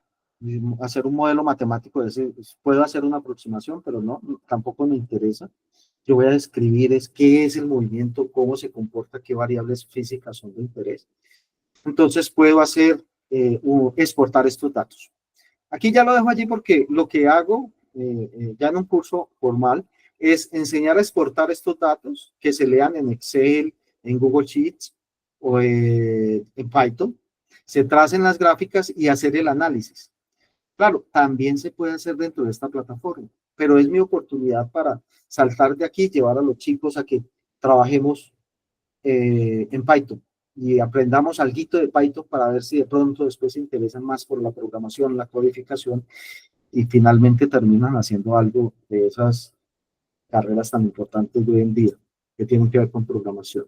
Entonces, toma de datos. Listo, entonces uno diría que acabó ya mi problema. Ya entendí que puedo sacar datos de posición contra tiempo, que esos datos los puedo procesar. No necesito grandes plataformas. En el peor de los casos, puedo utilizar Excel. Si no, puedo utilizar la hoja de cálculo de Google, que es Google Sheets, y allí procesar los datos y ver los datos. Y si no, definitivamente puedo hacerlo directamente en esta plataforma. Lo que pasa es que sacar los datos tiene sus ventajas desde el punto de vista de la instrucción. Bueno, entonces, ahora pasa uno a analizar. Entonces, ya uno puede venir y pensar en términos gráficos qué sucedió en ese movimiento. Y eso es lo que ya después paso a hacer con los jóvenes, y es comparar esto con respecto a una gráfica. Y observen que también, una vez rastreado, yo puedo hacer un seguimiento de los puntos. Y entonces puedo introducir aquí un concepto fundamental en la física, y es el concepto de una gráfica de tiempo, en la cual esos punticos están en igual separación temporal, pero a diferente separación espacial, obviamente. Y allí nos ayuda a entender el concepto de velocidad de una forma muy interesante. Podemos graficar la magnitud de la velocidad como una flecha, decimos que como un vector, y podemos entender el concepto de aceleración. ¿Sí? Claro, hay que dejar que los muchachos interactúen y formular un conjunto de preguntas con los cuales ellos se interesen por buscar cosas. Pero cuando uno vuelve esto un poco de juego sin caer en el extremo, es decir, tampoco, no soy de la consideración de que uno aprende jugando. No. Aprender a veces requiere de concentración y a veces puede resultar aburrido, pero digamos que en estas cosas tan interactivas se vuelven muy bonitas. Y bueno, ya, vámonos a ver qué más podemos hacer. Pues entonces lancemos una bola sobre un carril inclinado y analicemos ese movimiento. A partir de datos y dependiendo ya de los intereses de cada uno, podemos enseñar los conceptos de la cinemática, el movimiento uniformemente acelerado, viendo el movimiento de esta bolita sobre esa superficie. Ella sube, le damos un impulso inicial, ella sube con una determinada, arranca con una velocidad inicial, esa velocidad va disminuyendo, porque la separación entre los puntos va disminuyendo, finalmente se detiene en la parte superior y luego empieza el proceso de bajada. Allí hay una riqueza conceptual importantísima, grandísima. Podemos mostrarle a los muchachos el movimiento como tal. ¿Sí? Y sobre todo que ellos interactúen. Hay videos en la web, en YouTube, con los cuales se ilustra esto de la misma forma. Pero creo que el proceso de construir, de tomar el video, de manejar el software, entender qué es sistema de referencia, cómo saca los tiempos, cómo saca las posiciones, pues es lo que definitivamente es el añadido, el plus que le damos con este tipo de perspectivas. Bueno, aquí en este caso estoy analizando un movimiento con velocidad constante. Este videito no lo he soltado y les cuento que puede tener malo unos 10, 12 años. Ya el computador que aparece allí lo saqué de uso hace muchísimo tiempo. Pero sigue siendo un videito muy interesante. Con esto les ilustro yo en pocos minutos a los chicos lo que significa velocidad constante en términos de un diagrama de movimiento. También la importancia del número de frames por segundo que tomamos. Si le damos un ángulo de inclinación a ese objeto, es el mismo problema de antes, enseñamos movimiento acelerado. Si le ponemos una plataforma al final, podemos llegar a detectar que después de un movimiento acelerado, ven un movimiento con velocidad constante. Y miren que es una situación que nosotros ilustramos en clase con una tabla sobre una mesa, una tabla inclinada sobre una mesa. Pero ahora vamos a la siguiente fase, vamos a ilustrar y vamos a buscar las ecuaciones cinemáticas que describen ese movimiento.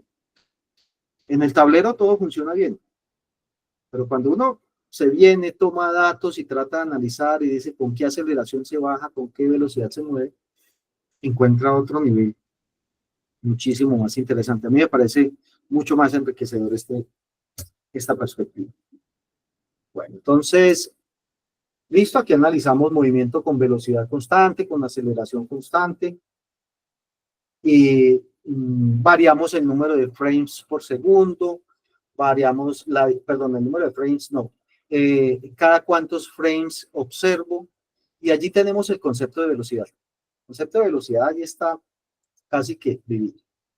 Uno de los ejemplos que es muy importante resaltar con los estudiantes es el de caída libre. Yo siempre recuerdo que cuando estaba en bachillerato, un profesor nos planteó ese problema de cómo medir la aceleración de la gravedad, y lo que utilizábamos era un balín y un cronómetro. Y finalmente, pues la idea fue que tendríamos que desarmar el cronómetro para que generara un switch abajo y arriba. Muy poco conocimiento en electrónica teníamos y terminamos dañando el cronómetro. Ese cronómetro se dañó y yo no sé qué pasaría. Pero claro, no habían las herramientas, el contexto tampoco era el mejor. Pero siempre me ha interesado. De hecho, ese es un problema que hoy en día tenemos planteado para dentro del grupo de investigación de implementación de instrumentos en física, y es medir la aceleración de la gravedad. Y tenemos el instrumento, ya está creado, lo creó el profesor Hernán Colorado. Ahora tenemos un proceso con el cual queremos medir la aceleración de la gravedad con una precisión de por lo menos 4 cifras decimales, y necesitamos hacer varias cositas. Entre esas ya tenemos el aparato que mide tiempos con precisión de segundo, de microsegundos, y queremos medir. Aquí tenemos un ejemplo típico, y es, tomamos una bolita, la dejamos caer. Advierto, esto no se hace con un teléfono muy sencillo, ¿no? En este caso requería un teléfono que me diera por lo menos 60 frames por segundo. Usualmente son de 24, 30. Si tienen uno de 120, muy chévere, pero empiezan a aparecer problemas con el procesamiento. De todos modos, Tracker es un software libre, es gratis, tiene sus dificultades. Si usted consigue un software de pago, pues no va a funcionar mejor, pero va a tener que pagar muchísimo dinero. Sin embargo, con este proceso tan sencillo, tan artesanal, tomo los datos, trazo las gráficas y obtengo un valor de aceleración de 9.72, 9.7. Vean, eso es un espectáculo. Algunos estudiantes me dicen, no, profe, pero es 9.8. Sí, pero tenga en cuenta con qué y cómo lo hemos medido. Si usted a eso lo asocia, las adecuadas causas de error o fuentes de error, y sobre todo los instrumentos que estamos usando, estamos logrando una buena medida de la aceleración de la gravedad. Y además estamos comprobando, casi que de forma directa, que la relación entre el tiempo, entre la posición y el tiempo es una relación cuadrática. Y eso es ganar mucho. Les digo, eso le tomó a Galileo la mitad de su vida. Nosotros lo estamos haciendo aquí en prácticamente par patadas. Entonces, interesante, poder llegar hasta aquí, por lo menos, poder describir ese movimiento. Nosotros escribimos las ecuaciones, yo lo digo porque también soy profesor de física y escribimos las ecuaciones y a veces no nos tomamos un elemento esencial de enseñar ciencia. ¿Sí? Y es que para enseñar ciencia deberíamos partir del experimento, ¿sí? No de las ecuaciones. Entonces, cuando yo veo tengo esa perspectiva, yo no presento este tema, cuando presento este tema con los chicos, yo parto del experimento. ¿Sí? Parto del experimento. Claro, ustedes me dirán, pero es que usted está en la universidad. Sí, pero podemos a cada nivel intentar adaptarnos para mostrarle finalmente que efectivamente la relación entre esas variables es, por ejemplo, cuadrática. ¿Sí? Y entonces, ahora sí, ya como que validamos, ¿sí? Esto es física, esto es ciencia, esto se valida en el experimento, esto no se valida en el tablero, se valida en el experimento. Y entonces ahora empecemos a resolver problemas. Una perspectiva, ¿sí? Una perspectiva, digamos que así lo siento que me funciona. O sea, a los chicos les gusta cuando ven estas cosas y si algunos dicen, profe, yo intenté medir esa aceleración de la gravedad y eso no me dio, mire el video. Me mandan el video y resulta que un video grabado con condiciones que no se merecen. Digo, no, pero es que así no puede. Venga, ponga la cámara así sea sobre una mesa, póngale una luz. Si no tiene luz, entonces sálgase a la intemperie, afuera, donde haya un día iluminado, donde haya luz clara por todos lados y verá que la cosa le funciona. Con esas recomendaciones se va y miden, les da 9.7, les da 0.6, pero se enfrentaron al problema. ¿Sí? Y a mí me parece que eso es fundamental. Yo cuando pienso en estas cosas, yo digo, yo soy físico por leer literatura de divulgación, pero cuando pienso en el muchacho que estaba sentado en el colegio allá, yo digo, a mí me hubieran puesto todo esto aquí y yo no hubiera pensado siquiera 2 veces en haberme hecho física. Bueno, entonces, permítanme que esto se me bloqueó. Disculpan que tengo un problema aquí con... ya, listo. Bueno, entonces, igual podemos hacer ya, como les digo, aquí repito un poco, pero ya podemos hacer lo que ustedes quieran con los chicos, ¿sí? Analizar los movimientos que deseen, movimientos de personas. Algunos en algunas ocasiones miden el movimiento de la cabeza de un compañero. Bueno, todo eso, ajustamos. Este proceso no es complicado. Digamos que se puede hacer, se les puede ilustrar a los chicos fácilmente.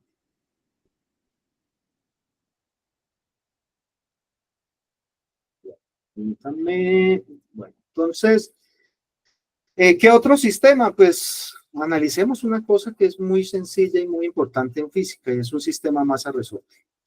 Disculpa que tengo problemas aquí con la conectividad.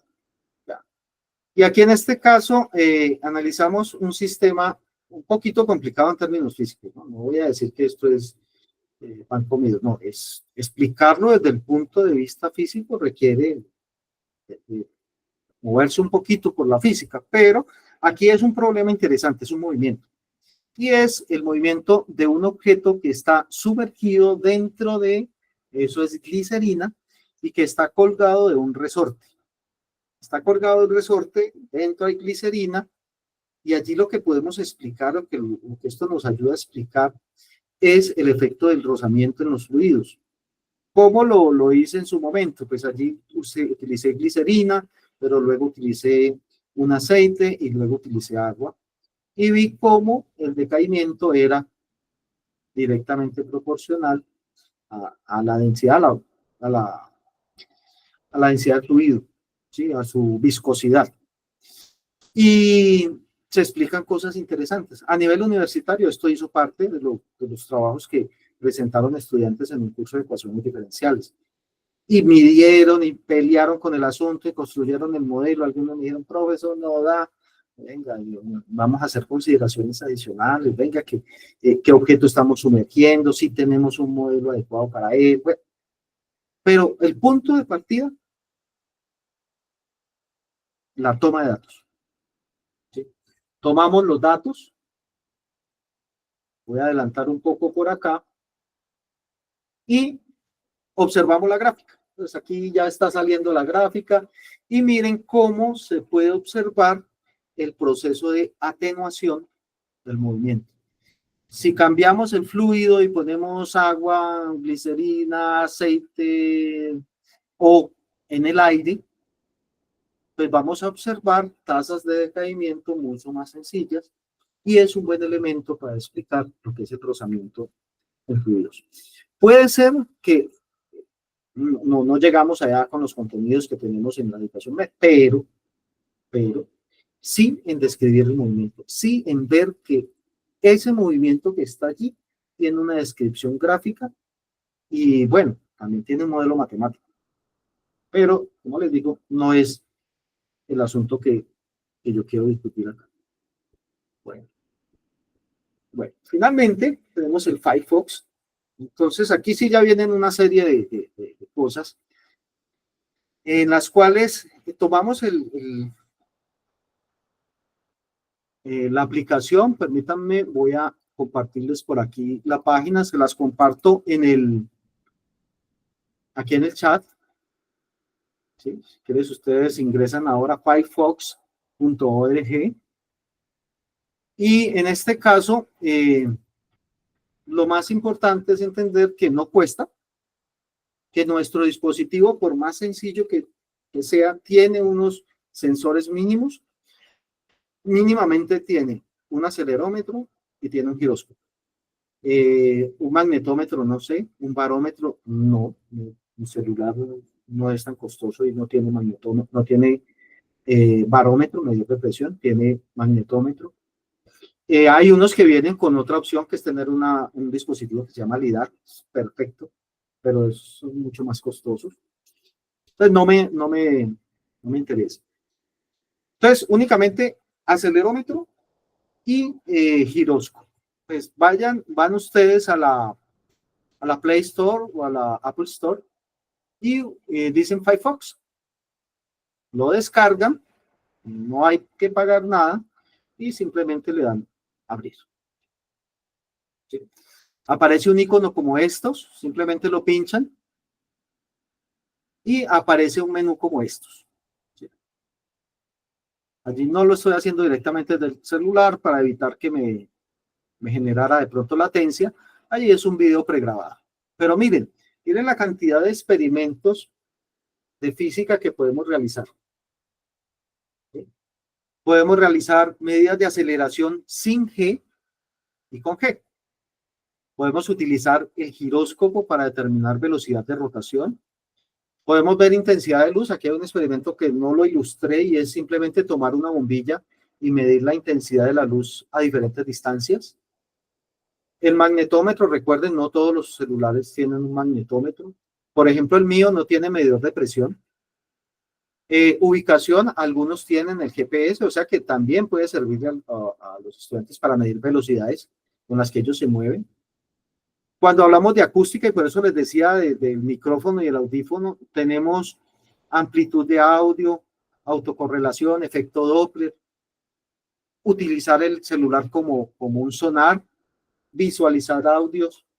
Y una cosa muy importante, no es que sea sencillo, disculpen, no es que sea sencillo, pero también se pueden diseñar experimentos. Sí, yo por aquí tengo un par de experimentos en los cuales a partir del diseño, a partir de una aplicación que tienen ellos, podemos diseñar un experimento, cuáles son las entradas, qué sensores voy a leer, con esas variables, por ejemplo, si es tiempo, puedo graficar tiempo contra aceleración en las condiciones en las que yo desee, puedo hacer algún procesamiento de datos. Aquí requiere ya más formación. Este es uno de los puntos en los que yo me quiero centrar cuando hable en un curso ya de varias horas, es enseñarles cómo programamos cosas sencillas. ¿Qué podemos ver? Por ejemplo, en este caso yo quiero ver, no recuerdo ya, inclinación, puedo medir la inclinación de un plano, ¿sí? Si yo quiero medir la inclinación de un plano, pues utilizo este sensor, que es un sensor que es el sensor de aceleración del acelerómetro, y en referencia al valor de la aceleración de la gravedad nos da la inclinación, y esa inclinación nos la da casi que con 2 cifras decimales exactas. Es decir, eso tiene una precisión altísima. Para lo que uno hace, si usted va a medir la inclinación de un plano, usted puede encontrar que esa inclinación la mide con una precisión de 1 grado. Pero aquí le estoy diciendo que podemos medir inclinaciones con precisiones de centésimas de grado. Es muy importante ese para la inclinación.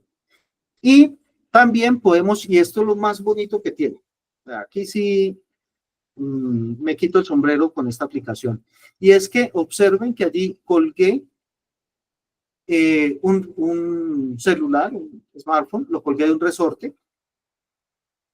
Él tiene una opción que se llama control remoto. Entonces, yo desde mi navegador puedo conectarme a una dirección IP, es un número 192.68, ¿sí? Y desde mi navegador, sea Chrome, sea Safari, sea Firefox, el que sea, me conecto directamente a la pantalla del celular. ¿Y qué logro? Pues logro una cosa que es impresionante, ¿sí?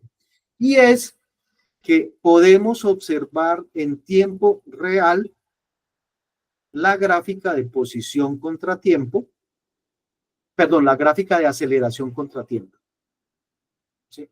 Bueno, allí se me está moviendo un poco, pero es por el efecto.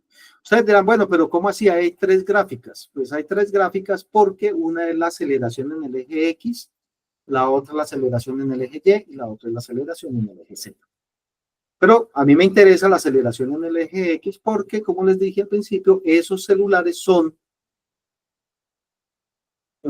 tienen un sistema de referencia X, Y, Z. Entonces yo determino cuál es la dirección de aceleración que quiero registrar y tengo este resultado. Esto es muy importante porque si una cosa puede resultar difícil es decirles o mostrarles a los muchachos que un movimiento oscilatorio se modela con una función seno o coseno. Y aquí no solamente lo estamos haciendo, lo estamos visualizando. Podemos medir cosas, podemos medir intensidades de aceleraciones y podemos construir un modelo mucho más preciso. Pero eso lo hacemos. Entonces miren que fácilmente usted con su celular puede lograr hacer estas medidas. Bueno. Bueno, aquí discúlpenme que se me fue muy rápido. Miren en este caso que hice. El caso es muy sencillo. Tomé mi celular y con una tablita de balso, lo conseguimos fácilmente en el mercado, un par de cuerdas, ¿sí? En el que esto se me enredó.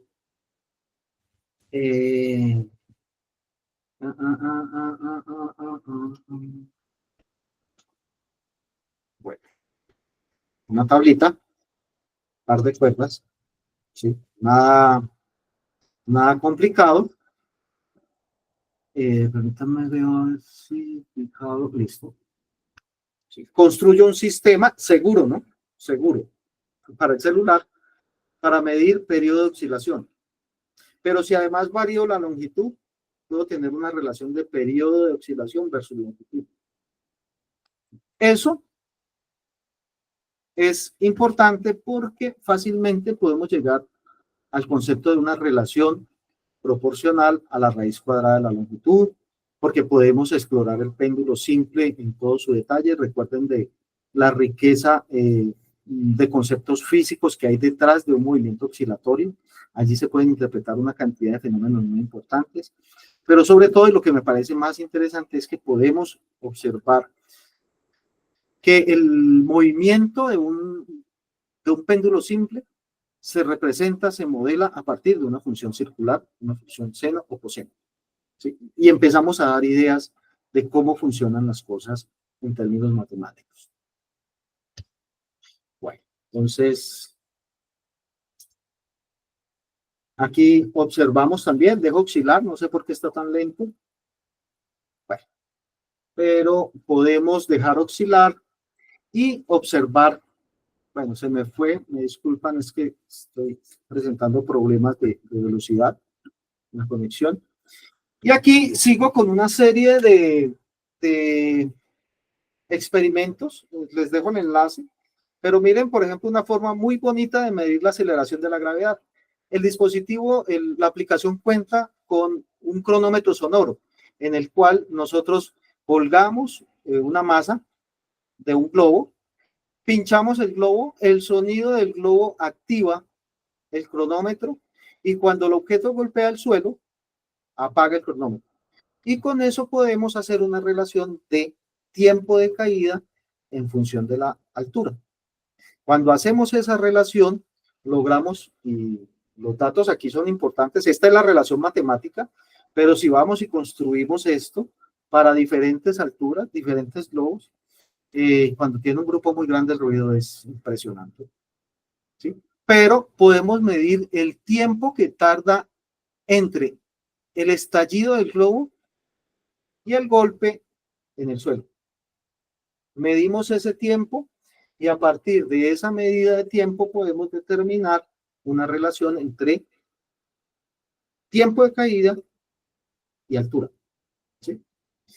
Y con eso trazamos una gráfica y se sorprenden la gráfica que él es el desarrollador de la aplicación. La precisión que se logra es altísima, ¿sí? Y cuando uno ve que los datos coinciden tanto con el modelo teórico, uno se sorprende y sobre todo entiende, por lo menos yo entiendo por qué estudio física, por qué estudié física y por qué estudio física. Cuando yo tomo un experimento y veo que esas relaciones son tan perfectas y que lo puedo hacer con un instrumento tan sencillo, definitivamente entiendo lo maravilloso de la física y en general de la ciencia. Bueno, hay uno muy bonito que son colisiones inelásticas. En este se utiliza el mismo sensor y lo que hacemos es dejar caer un balón. Cuando dejamos caer desde una determinada altura, medimos el tiempo que toma desde el primer impacto y después él va registrando los tiempos que tardan secuencialmente los siguientes rebotes, hasta 5 rebotes. A partir de eso, de esos datos, podemos determinar con buena exactitud cuál es el coeficiente de atenuación del impacto. O podemos describir un movimiento de caída libre. Podemos interpretar cómo cuando un choque, que en este caso es un choque inelástico, no es un choque perfectamente elástico, cada vez que la bola golpea el piso, hay una interacción que hace que pierda energía y que salga con una velocidad ligeramente inferior a la que llegó. Y finalmente eso me permite explicar lo que es un choque inelástico. Y lo comprobamos con las ecuaciones y vemos que se ajustan bastante bien, ¿sí? Depende un poco del entorno, ¿sí? Pero las medidas nos permiten a nosotros comprobar que efectivamente hay una atenuación y que en el impacto hay una pérdida de energía y que eso conlleva a una disminución de la altura y que posteriormente el objeto se detiene. Bueno, también se pueden ver las oscilaciones amortiguadas, igual que en el otro lado. Aquí lo que hicieron es introducir ese objeto dentro de un líquido. Y miren que allí se está conectando, allí lo conectó directamente a un iPad y él está observando casi que en tiempo real y conexión wireless el movimiento, ¿sí? Entonces puede observar ese movimiento sin ningún problema. Y si lo hacemos, introducimos ¿sí? Allí lo que tiene es agua, agua pura, pero si uno varía el líquido, pues obtiene otra ecuación, otra atenuación y tiene otra explicación muy interesante. Hay conceptos aquí que uno los está ilustrando y miren que la ilustración de ellos ya da ideas. No quiero pensar pues que ustedes van a explicar o que pretender que un estudiante entienda la explicación en términos del modelo matemático de esto, no. Pero ya ver cómo funciona y ver cómo es el decaimiento y de pronto si a alguien se le ocurre ver, ay, eso es una función exponencial, hay una riqueza en ese fenómeno impresionante. Bueno, y una opción muy bonita es medir la velocidad del sonido. ¿Sí? Tiene una aplicación con la cual usted junto con otra persona y un par de celulares pueden medir la velocidad del sonido, o sea, simplemente aplaudiendo, midiendo una distancia, haciendo un par de calculitos muy sencillos de aritmética básica, ¿sí? Aplauden, aplauden, dependiendo de la distancia y dependiendo de los datos que arroje usted puede determinar cuál es la velocidad del sonido. Y miren que se mide con una buena precisión. Es decir, ante esa pregunta de cómo medir la velocidad del sonido en un entorno pues, de bajo presupuesto, esta es una muy buena opción. Y este, que es un experimento muy bonito, me gusta mucho. En este lo que tenemos es, miren, yo lo tengo construido. Lo que tengo aquí es un tubo de PVC. Yo no sé, estos con dos tapas a los lados. Sí. Sí, allí él utiliza uno de cartón y lo busqué del tamaño adecuado para poder introducir mi smartphone y echarlo a rodar. Echarlo a rodar y ver en tiempo real el movimiento. Pero miren que este en particular es muy bonito porque lo que utiliza es el giróscopo, no utiliza el acelerómetro, utiliza el giróscopo y el giróscopo lo que nos permite es determinar cuál es la velocidad angular, la velocidad de rotación del objeto. A partir de eso también medimos aceleración angular. Entonces simplemente lo echamos a rodar sobre una superficie. Hay que tener siempre cuidado, ¿no? Con discúlpenme,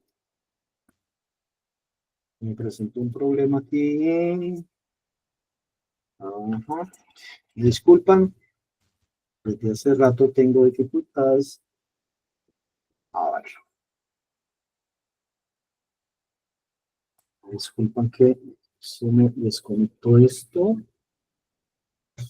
Listo. Estoy por acá.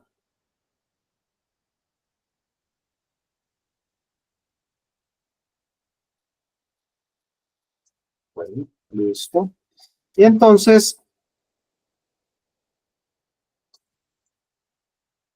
echamos a rodar este señor. Cuidamos, eso sí, poner protección para que el celular no se maltrate mucho en el interior. Lo introducimos dentro del sistema. Recuerden aquí, se conecta vía wireless, es decir, con el navegador. Se conecta y podemos observar. Miren, allí está adentro, es un tubo común y corriente. Aquí yo utilicé demasiadas cosas. Lo que pasa es que el problema allí es el tamaño del celular, ¿no? Si es muy grande, no nos cabe. Pero bueno, ahí está la explicación. Lo que vamos a medir es con el giróscopo, vamos a medir la velocidad angular. ¿Sí? Posiblemente usted diga, bueno, me toca trabajar un poco, pero esa relación entre velocidad angular y velocidad de desplazamiento es importante. Y observen las medidas, así, en tiempo real. ¿Sí? Tiempo real. Y ahora, si usted quiere, lo puede dejar deslizar sobre una superficie horizontal o sobre una superficie inclinada. A partir de esto, usted puede medir velocidades, puede hallar aceleración con la que este objeto cae. Mejor dicho, las cosas son, eh, las posibilidades son muy grandes. Bueno.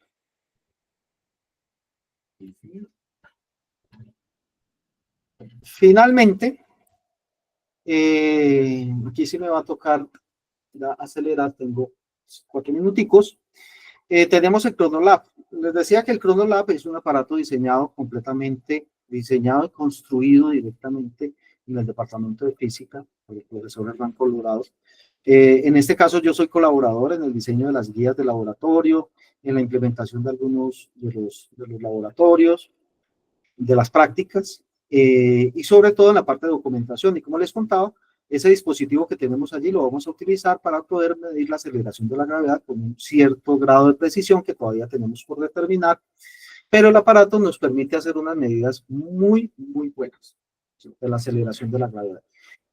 Este dispositivo cuenta con, tenemos una escalerita con una distancia entre peldaños muy bien definida. Esto se hace con impresión 3D y con una precisión de una décima, una medio milímetro.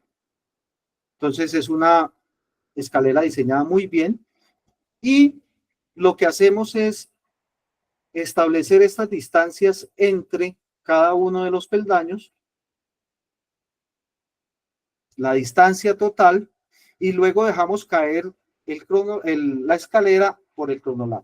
El ChronoLab cuenta con un sensor que es un sensor láser que se interrumpe cada vez que pasa un peldaño, y si nosotros conocemos la distancia entre los peldaños, pues tenemos una gráfica de posición contra tiempo. ¿Sí? Posición en Y contra tiempo. Hay algunos detalles más adicionales sobre el diseño. Existe una aplicación que se llama así, ChronoLab, también diseñada por el profesor Hernán Colorado, y que hace que esto funcione completamente desde el celular. ¿Sí? En ese sentido, tiene unas ventajas impresionantes.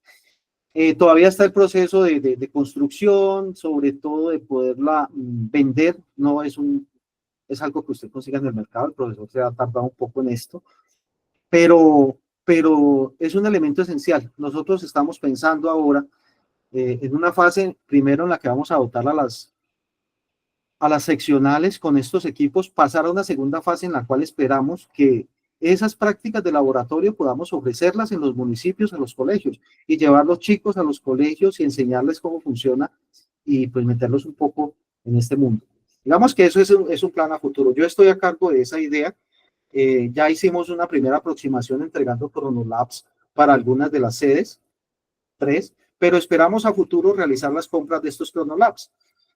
¿Qué es lo que finalmente logramos? Pues miren, se deja caer la escalerita, ¿sí? Eso toma centésimas de segundo, pues no dura nada, pero una vez tomados los datos, ¿sí?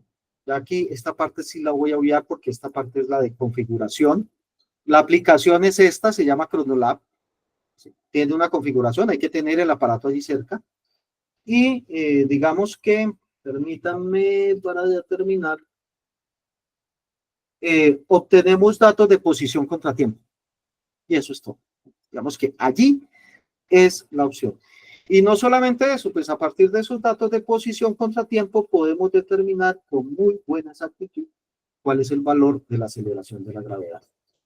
Ese es uno de los objetivos de los laboratorios de física, lograr esas tablas. Como les digo, la intención de llevar esto a los municipios y sobre todo, primero a las sedes y luego ver cómo podemos ofrecer este servicio a los estudiantes de los colegios públicos y privados, pues para nosotros es una meta muy, muy, muy importante. Que estamos comunicando física, estamos comunicando lo que hace el departamento, estamos ayudando a nuestras comunidades. Yo creo que en ese sentido este es el plan a seguir por parte nuestra. Bueno, creo que es justico. En resumen, pues dejo un espacio pequeño. Recuerden que mi contacto está abierto. Cualquier tipo de pregunta, colaboración que usted diga, venga, profe, vamos a hacer esto. Yo, créame que le intento sacar el tiempo y le hacemos a lo que nos sirva a todos. Hablé un poco de STEAM, recuerden, Science, Technology, Engineering and Mathematics, Ciencia Ciudadana, la importancia, todo esto queda enmarcado dentro de eso, porque ahora piensen cómo vamos a utilizar dispositivos, cómo vamos a utilizar sensores, plataformas de desarrollo para colaborar. ¿Sí? Hacerlo dentro de una IoT, les mostré cómo funciona Tracker en muy, muy grandes rasgos, pero la próxima semana tenemos otra presentación con el profesor Javier Madroñero. Espero que participen. Voy a ahondar un poquito en las cosas, me voy a dedicar más a la física del asunto. El Firefox, también les dejo los enlaces. Y de forma muy tangencial lo del ChronoLab, pero pues entiendo que yo no es algo a lo que ustedes puedan acceder de forma sencilla. Si necesitan una demostración y quieren ver cómo funciona y me organizan un grupito chiquito de estudiantes, abrimos el espacio en la universidad, ya sea en Palmira o sea en Cali, y les mostramos a los estudiantes. A mí me interesa mucho eso. Me disculpan por las limitaciones de tiempo, pero lo hago. Listo.